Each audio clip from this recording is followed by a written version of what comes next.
Tools ఖచ్చితంగా ఉండాలి. ఒకటి మల్టీమీటర్, రెండోది డీసీ పవర్ సప్లై, మూడోది 6 పోర్ట్ ఛార్జర్, నాలుగోది షార్ట్ కిల్లర్. ఈ 4 ఉంటే ఆల్మోస్ట్ డెడ్, ఛార్జింగ్ సెక్షన్ ఇవన్నీ ఈజీగా రిపేర్ చేసుకోగలుగుతాం.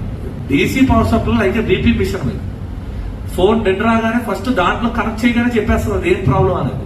ప్రైమరీ లైన్ షార్టా, సెకండరీ లైన్ షార్టా, అది ఈఎంఎంసీ రిలేటెడా, యూఎఫ్ఎస్ రిలేటెడా, సిపియు రిలేటెడా ప్రాబ్లం మనం ఈజీగా మన ఎక్స్పీరియన్స్ బట్టి చెప్పొచ్చు అనమాట. అండ్ అదే విధంగా ఈ 6 పోర్ట్ ఛార్జర్ లో మన సిపియు వేసాక సిపియు ప్రాపర్ గా కూర్చుందా లేదా దాని రీడింగ్ బట్టి చెప్పొచ్చు మనం. అవన్నీ మనం స్టెప్ బై స్టెప్ తెలుసుకుందాం, దాన్ని బట్టి క్లారిటీ వచ్చేస్తుంది. ఈ 4 ఓకేనా. మెయిన్ నెక్స్ట్ ఫోకస్ జిఆర్, అంతేనా. జిఆర్ తెలియకపోతే మనం రిపేర్ ఏమీ చేయలేము, అలా కన్ఫ్యూజ్ గా ఉండిపోతుంది మైండ్. మీకు జిఆర్